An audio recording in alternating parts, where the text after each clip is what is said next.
All right, everybody, I am heading out on another crazy experiment.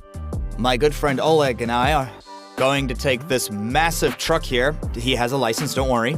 And we are going to take it right across America. First, we will go from Chicago to Seattle along the northern border, and then from Seattle diagonally to Miami. Personally, I am expecting a truly crazy adventure. And we're also going to see some unbelievable beauty. And people also say that truckers in America earn piles and piles of cash. We'll see just how true that is. Before our trip, we are checking out our lorry. In America, they're called trucks. I'm very curious. Tell me what this is. It's a deer in the road. Right in the road. What deer would be in the road? Every now and then you come across wild deer. Real ones. It was a real deer. And drivers have to deal with these real deer. You will see. So what kind? This must have been a wild wild deer trip. was it? What kind of driver? Was it a wild deer. one? A wild deer for sure. It's illegal to drive like that, so we're getting it serviced. Changing the bumper, it's our first holdup. All right, so right now, they're changing the broken bumper. Then we will go and pick up the cargo. At the same time, the truck is getting a wash. Do you ever get trucks coming in that are so dirty that they just can't be cleaned? Yeah. All right, so then tell me about the dirtiest truck you have ever seen. What did it look like? Well, one came in 2 or 3 days ago, I think. Uh-huh. It took 4 hours, or maybe even 5 hours to get it cleaned up. There were dogs. It was a mess. In the trucking business, including in the service department, there are a lot of illegal immigrants, and they have asked me to blur out their faces. Write down the readings. The guy who was cleaning the cabin is all the way from Kyrgyzstan, and he crossed the Mexican border in 2024. The servicing and cleaning took longer than we expected, and we had to get the cargo. Otherwise, we would lose the first order. We can't afford to be late. Oleg is anxious because this is taking too good. long. Let's go. Is everything sorted out? Yeah, we're good. Hooray! All right. Now let's get the trailer. We're off to get the cargo. So we're not too late for the cargo? Well, you'll see. We are already running 20 minutes late, but we're going to try and sort it out. Now we need to get the trailer. Quickly. So we need to rush. Our cargo is something frozen, which is why our trailer is a huge refrigerator. We need to check all the lights quickly. Which means that I'm going to have to run a test real quick. If they are not working, we will lose this order. Obviously, we don't want that. All the lights are on. These ones are on. Yeah, all the lights here are on. Closing vent. Great, let's go! Let's go. Come on. Now the doors are closed. Uh-huh. I hope you've got your big boy pants on. The connecting of the refrigerator took about 30 seconds or maybe a minute. It was very, very quick. Oleg is visibly worried. He might still be late. We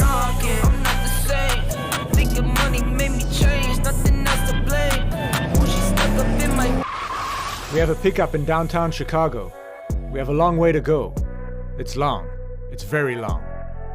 Through the traffic. Through all the traffic.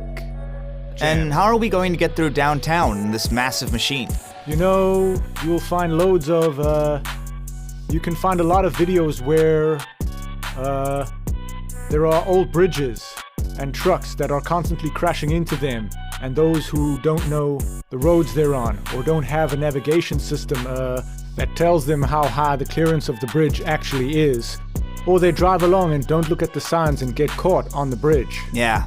And because of these bridges, experienced truckers use not only the usual city maps, but also 3D ones, so they can see the bridges and road junctions. In America, a missed turn could end up costing several $1,000s. Especially in New York, that is how it works. So even if you drove into some alley or missed your corner, for example, maybe you're using Google, let's say that you missed your turnoff, and you can stand there under the bridge, and maybe you don't crash into it, but you need to turn the truck around. You are massive. They have to block traffic in half the town. And to get that done, you need to call the police, and they're going to fine you around $5,000. Plus, sometimes more. So for you to just turn around, and get back onto your route, it costs a lot. That's why big cities as a rule hate all cargo trucks, especially New York, because it can be catastrophic, and I'd say Chicago hates trucks the second most. On top of that, junctions in many cities can be so complicated that it will be impossible to make sense of which way you're supposed to be going. The most confusing one in the country is the High Five Junction, or Five Heights in Dallas. From above, it really looks like spaghetti mixed on a plate. Those crazy junctions go straight into the sky, and if you miss one turn, you have to drive around 50 miles before you can turn back. No. Dallas is probably the most horrible city. Well, no, New York's number one. The second one is Dallas in Texas. I don't know, maybe you saw something like that in China. They're all mixed up and complicated. The largest intersections at the moment can be found in China. Here is the most confusing one, 6 levels in Shanghai. Though, mainly in the USA, they first started to build multi-level junctions between major city highways.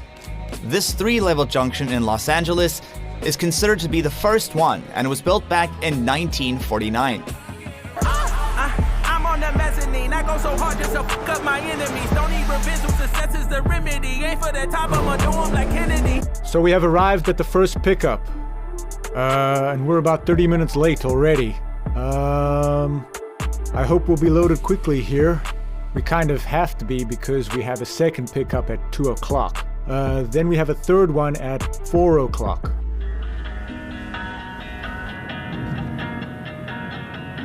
We are lucky, and the owner of the warehouse didn't give our order to somebody else. In America, there is a real war for profitable cargo, as all of the brokers are trying to take them from each other.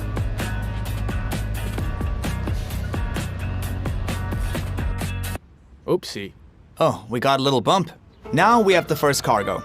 Alright, so now we have loaded part of one of the goods that we have to deliver. And now we have another 2 batches to go pick up. And then we are off to Seattle. There are gigantic trucks everywhere you look in the parking lot. We're transporting Italian meatballs. Italian meatballs Yeah. to Seattle from Chicago. I wonder why they couldn't make them in Seattle. I have no idea. Really? They have no idea how to make them in Seattle. Don't look for logic in America. Later, Oleg told me that it's pretty common to need to transport strange cargo. I always say it's pointless to try and find logic in America. Because there is none whatsoever. I know this for a fact. Ordinary cargo costs $10,000 gross. We get there for the pickup, and all it is a couch. The owner decided he wants to transport his favorite couch from Los Angeles to New York, and he paid $10,000 to deliver his couch. And the whole truck was carrying this couch for $10,000. It's crazy. Earlier this year, I was transporting some flowers from Florida, and it cost $15,000. Dollars? Just to get to Seattle from Miami to Seattle. And if you go to the florist, how much do you think those flowers in their pots would actually cost? But they needed to add some variety to their current stock. You get it. What's the craziest thing you've had to transport? The most unusual? The most unexplainable? If we're talking about most unusual and unexplainable, that would have easily been transporting drugs. But we'll get to the transporting of drugs a bit later.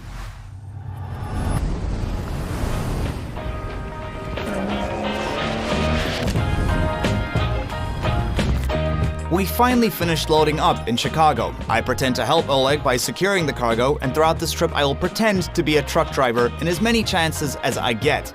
I wash the lights and windows and put fuel in. But even though these jobs sound very simple, it's not that easy the first time around. And now to seal it, I'm just closing it, right? Yeah. Just make sure you don't pull it too tight. This is the way it goes, right? From the other side. My bad. Don't worry about it. You're doing all right. Professionals at work, right?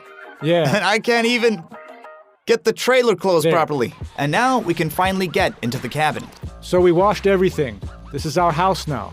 Let's take our shoes off and then put slippers on, just like we are supposed to. Okay, guys, happy housewarming to me. I am moving into my new house. What is this thing supposed to be? What is this? If you're with us till the end of the video, you'll see just how Stas uses this thing. Oleg, we're not even on the road, and I'm already worried. Behind the chairs in the cabin, there's a full room with 2 beds, a fridge, and even a microwave. Persian carpets. Yeah. As you can see, it doesn't get cheaper than this. This is your life from now on. All right. This is bedroom 1, and up there is bedroom 2. Which one are you taking? And there's a little window over here. That is actually pretty fantastic. If you break suddenly, I won't fly out. Yeah, you won't ever be able to get down from here. Frontally, you need to turn around and come with your ass first. Because the step can be slippery, or there could be something on it. You'll fly out. Here's a closet. Storage. And above that, That's pretty handy. there's this. Now we roll. Our next stop is Seattle, Washington State. We are planning to be there by Monday. How many kilometers? The navigation system is showing 2,108 miles. We'll get there at 9:28 p.m. So basically that's 3,000 kilometers, more than 3,000. Yeah, maybe 3,500. I don't remember. You've got about kilometers that quickly? Well, the first year when I first learned to convert them, I learned to count in centimeters. But it's the temperature that really got to me. Let's say the display is saying that it's 75 degrees. That is in Fahrenheit. Here's the method. Minus 30, then you have that, and you get Celsius. So we take 75, minus 30 is 45. And then you divide that number by 2, 22 and a half. So today it's 22 degrees.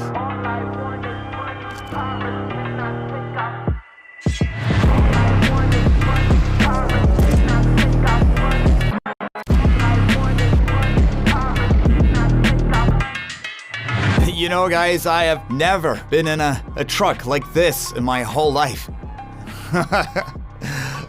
They're all privately owned, and it feels like like you're in some kind of massive machine, a huge machine. I mean, just look at the windows. They're not just big, they're absolutely massive. You can see everything from up here, and all the cars below look like tiny bugs, like you could just squash them.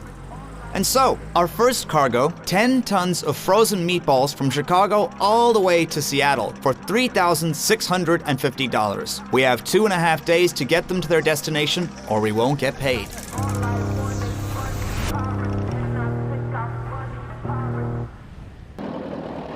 Americans truly love traveling around their own country in their cars and visiting landmarks.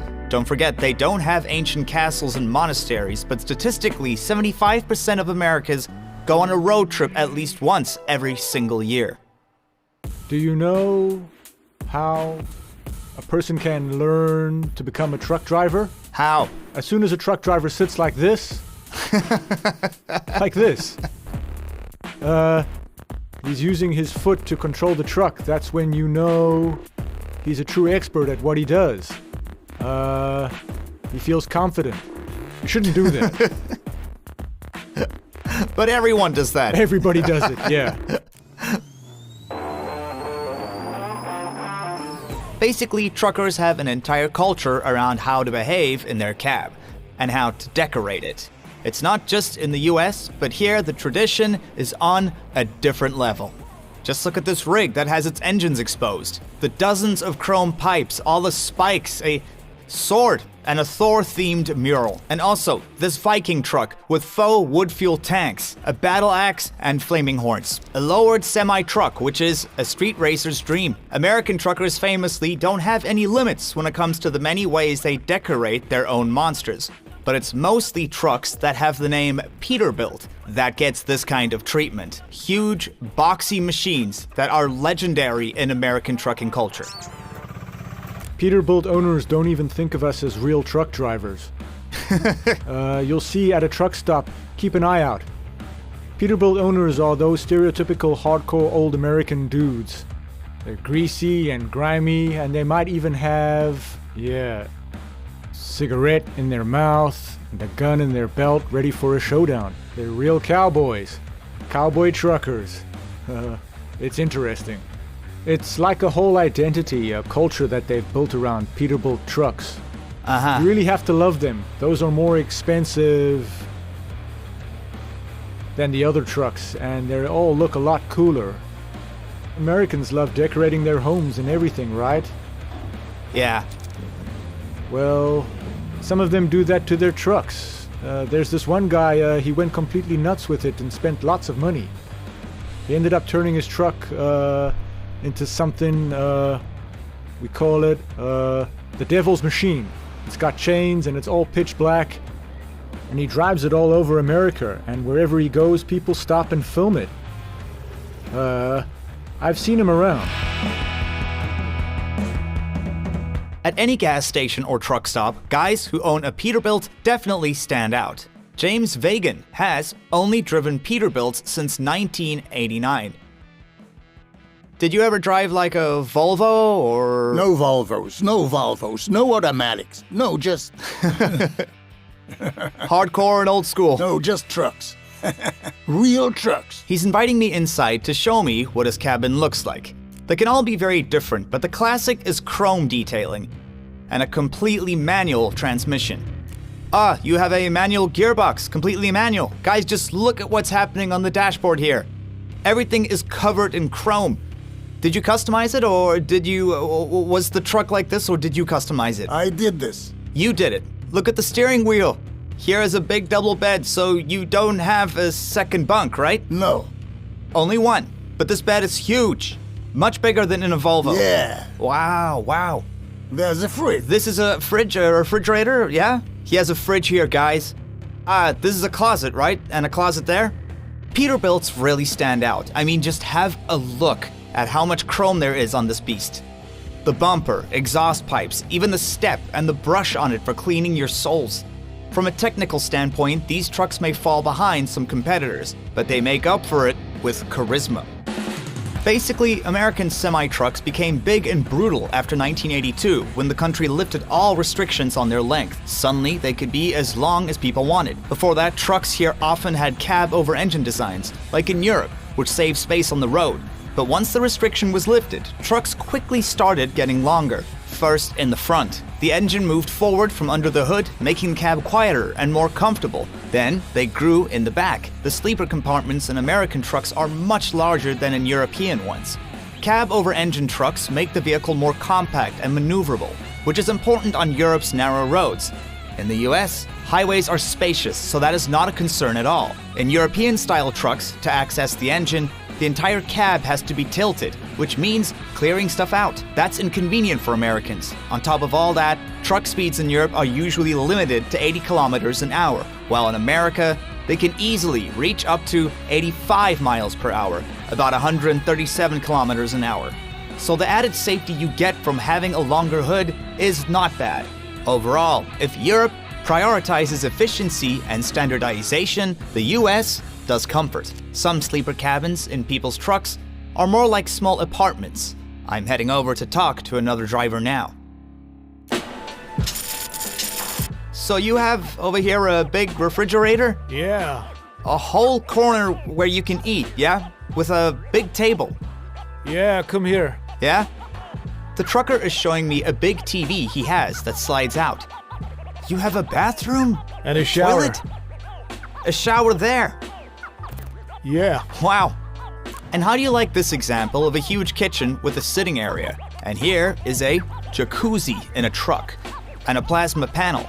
This cost $500,000. What was the longest trip you've ever taken in this truck? I mean without stopping at home. Well, I've been on the road for 3 weeks. 3 weeks? Yeah. And is that the longest you've been on the road, or do you always travel this long? I've only ever traveled up until this point. Roughly 1,000 miles, 1,200 at the most. But I'm already spoiled by this, spoiled. I've got to have a bed like this, I can lower it down. Yeah. Let me show you. It's a big bed, isn't it? It's a king size, right? A full-size bed. Yeah. A full bed in my truck. Yeah. May I ask you, do you miss home when you're on the road in your truck? No, because I'm not married. My son is 30 years old. It's just me. So I call myself a paid tourist.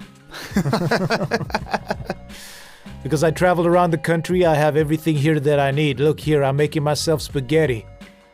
I've been driving for 35 years. 35 years? Yeah. And you like it? Well, in 35 years, a lot has happened. But yeah, I really love trucking. Because nobody tells you need to do this and you need to go there. You just load your cargo and take it where you need to go to deliver it. And that's it. That's all. I stop where I want to stop, you know?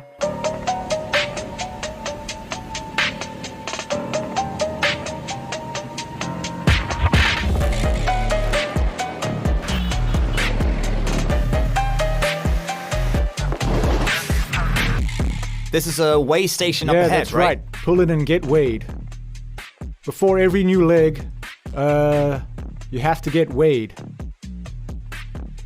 But there are rules. Each state has its own limits for how much weight you're allowed to carry in your truck.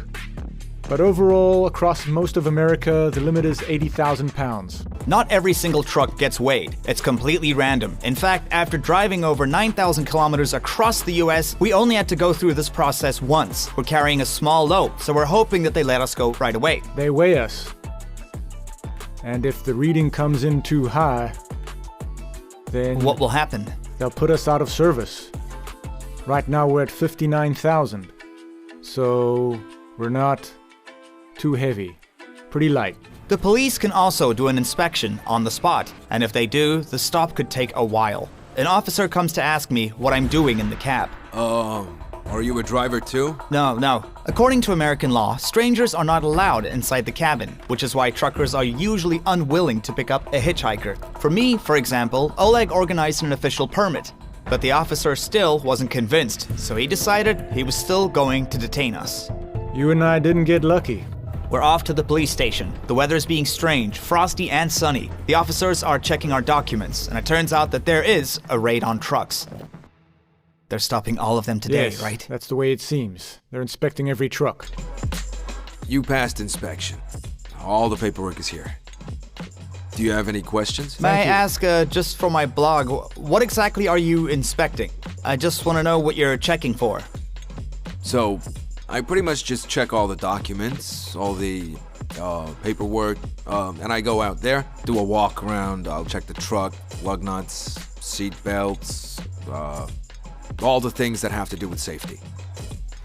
Do you often find trucks that aren't in order? Oh yeah. Cracked rims, loose lug nuts, bad seat belts. Depending on how bad things are, we either completely take the vehicle off the road or send it for repairs. Yeah. However, for successfully passing such an inspection, a truck driver in the US gets some nice bonuses. For passing the inspection, they gave us $300. Oh, we're going Yeah. to get $300 from this. Yeah.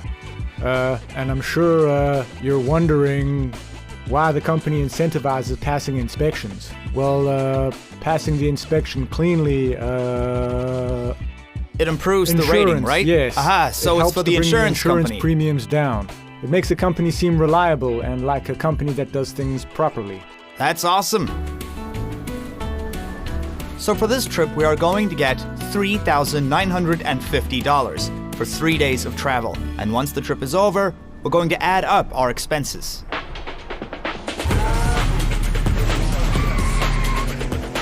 We are entering one of the more dangerous sections of the journey. On one hand, the road here is literally hypnotic. It's flat, monotonous, with no turns for hundreds of kilometers. But on the other hand, the wind is so strong that if you let your guard down, the multi-ton truck could be blown over. The wind here picks up suddenly and it can reach speeds of 60 to 70 miles an hour. There is nowhere you can really go. Of course you can try look for a parking, but you end up with several trucks next to one another. They're shielding one another, or you can stop under a bridge or something else. For the last few years, there have been rumors about what truck drivers earn. Some people say that it's mountains of gold. There is a UPS driver who earns an average of $170,000 a year. Hi, I'm Clarissa Rankin. I'm 36 years old and I live in California. I'm a female trucker. and I make over 6 figures a year. Last year, JC Rankin said that I earned in total $144,208. The most I ever made in just 4 days is $1,900. Right, $2,700 fell in my account. To be exact, $2,722. That was in the first week I worked by myself. And on the other hand, there are drivers that struggle to make ends meet. Many drivers have found themselves homeless now. They can't afford a home. This is my home. Truckers even started protesting to be paid normally, and so that immigrants and newbies are kept from driving to not lower the prices. In the days of COVID, there was a big fight. There were some some truckers who were receiving insane amounts of money, up to $50,000 a month net. That's what they took home. And 50,000? Yes. Is that possible? Yes. The country has run into a deficit of trucks. There actually aren't enough truck drivers to clear the backlog at the ports. That's good news for Ron Boldner, who has big dreams of driving a big rig. What made you decide to go for it now? Well, money, of course. Reports that demand is driving up paychecks for first-time drivers. We the top 10, UGK the major way, not playing, it don't stop. Traffic lights, we going, No one wanted to drive, but the cargo had to be delivered. People had to be fed, groceries and household goods needed to be taken to the supermarket. And they paid insane amounts of money, and the drivers who signed contracts, they signed up with delivery companies. There was this old guy that I met in Denver, in Colorado.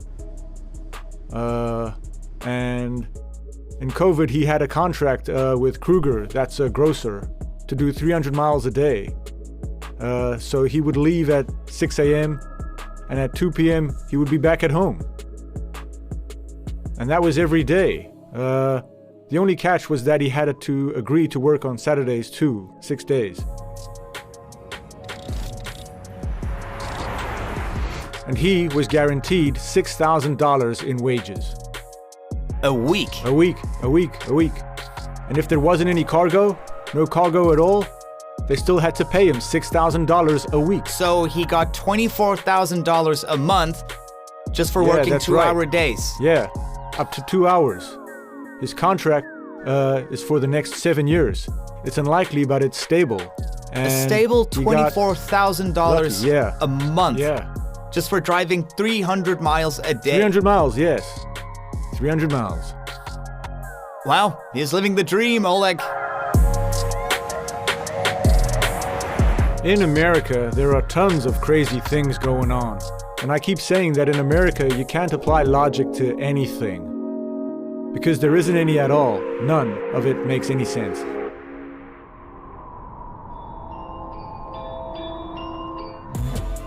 But lucky guys like that, who get paid a lot and whose companies pay for everything, are hard to find. Most truckers have huge expenses, as well as huge incomes. Tell me about expense. How much does a truck like this cost? Like this one?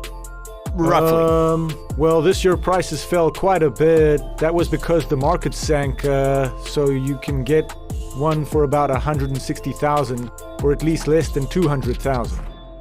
But that is just like a ballpark figure. Is that new or is that No, new? That's brand new. Second hand, you're looking at around $100,000 to $112,000. But truck drivers rarely own their own trucks. In the US, we can divide it roughly into 2 types of truckers in the country. The first type is salary drivers who are paid based on the miles they drive.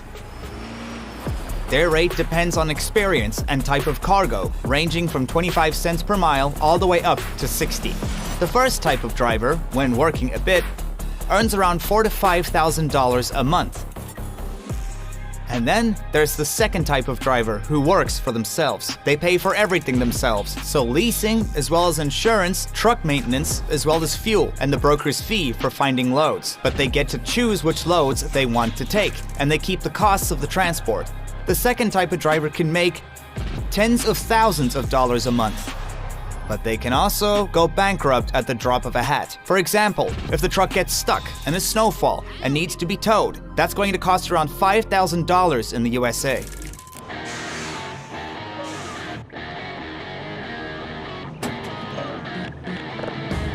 The biggest expense is always gas. Knowing how to fill up correctly determines if you'll make money off of a load or not. All right, come on. We're going to fill up a tank. Filling up a vehicle can be tricky over here. Prices for gas in the USA vary greatly from state to state. Dallas, Texas. In Texas, you are going to pay the least for fuel. And by the way, quite expensive. San Francisco, I think it'll be more than $5. It'll be $5.10 or $5.20 a gallon. And when you're dealing with a crisis, it can get bad. Now let's have a look at Sacramento. That's getting close to 5. Yeah, it's almost 5. That isn't bad. That's not bad. That's all right. That's pretty cheap for California. During the Depression, it reached $11 a gallon. $11 a gallon? That's right. There were a lot of videos on the internet that spoke about it. They compared when their meter worked for the pumps. They compared it to the slot machines, you know, when the fruit spins past. They were waiting for the jackpot to hit. And in the end, you're refueled for $1,500. Jackpot. Our truck is a gas guzzler, about 30 liters per 100 kilometers. And in one day, we can drive up to 1,300 kilometers. The difference in diesel price by $1 per gallon could save us $100 a day, or a couple of $1,000s a month. We're trying to make it to the Rapid network, where the cheapest fuel on our route is. $3.10 per gallon, but in the night, we're still forced to make another stop. We're filling up with diesel for 3.63. At that price, we won't be taking much. Since you're going to be filling up, I'm not going to bother putting gloves on.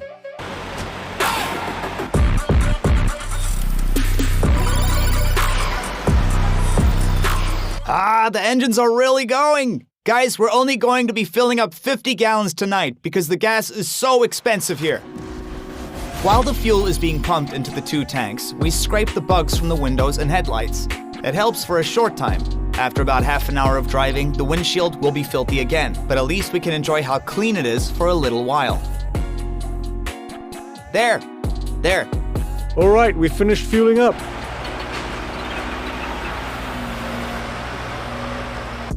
We're sleeping here in the truck in a parking lot. We got to a place called a truck stop, a place where truckers can stop and they can get a wash and sleep, for example. They can sleep safely in their trucks, do laundry, get something to eat and drink, and this truck stop isn't the biggest in the country, although it is very, very big. And all throughout the night, engines are going. They keep their engines going because that powers their stoves and their air conditioning, electricity and all that. There's a humming, the air is vibrating. You can feel everything vibrating.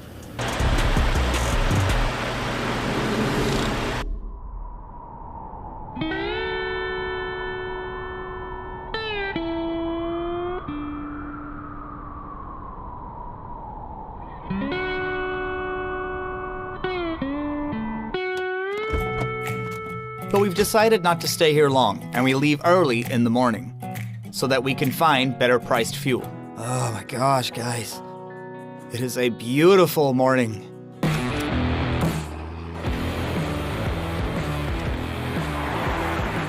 By the time we got to the store to clean ourselves up a little bit and have breakfast, I was already very hungry. Okay, let's go. Day 2. Let's go. Leave a like. Subscribe to my channel. Understand, or we'll run you over. Angry since this morning. Yeah.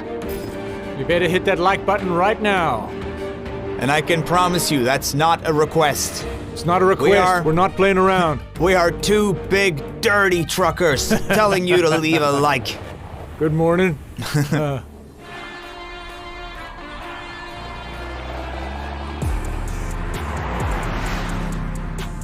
Remembering the variety of pills that they were selling at the truck stop, I decided to ask Oleg about his personal life on the road.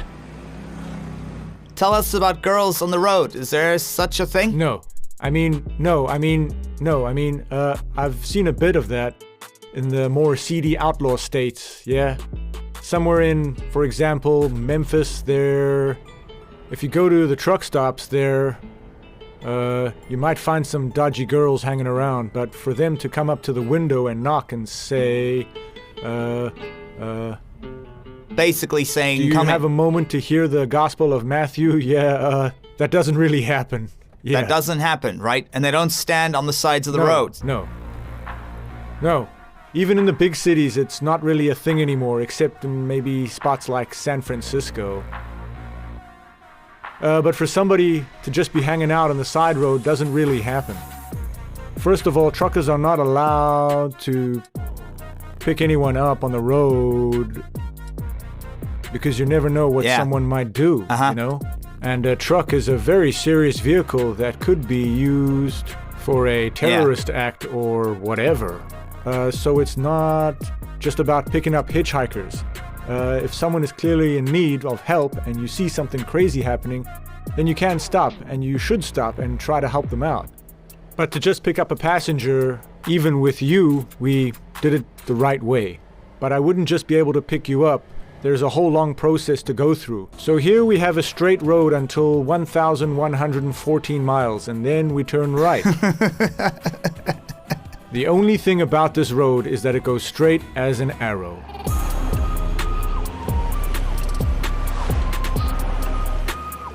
We finally got to our destination at sunrise on the third day. We're in Washington State right now. Washington State is the state of pines, mountains, and the beauty of the north. The views here are very different to Central America. We are heading straight to offloading.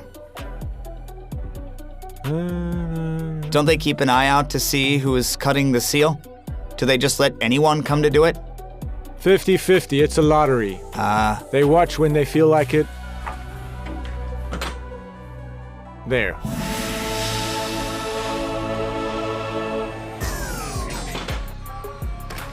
I am taking that, pushing it, putting it here. They won't offload. If it is not here, we want them to offload it. Now we have to go and pay for the unloading of the products, even if that product is just a lamp. It is such a stupid part of this. Until we have paid for it, they are not going to unload the products. So now we're going to pay. I don't understand. They pay for the delivery of the products, but then you have to pay to unload it, right? So you pay for it in the end. Yeah. And why do they do that? Because there's no logic in America. So, for getting there on time, we'll be paid $3,650. Plus, we passed the inspection successfully, $300 bonus. We paid $1,000 for the truck, $657 to the broker who found the load, and $800 for fuel. That leaves us with $1,493 for 3 days on the road. What do you think about being a trucker? Have you ever dreamed of hitting the road? Maybe in a big rig, or even on a massive cargo truck. Does it sound romantic to you? Or boring? Let me know in the comments, and like this and subscribe. And as for us, we're off again.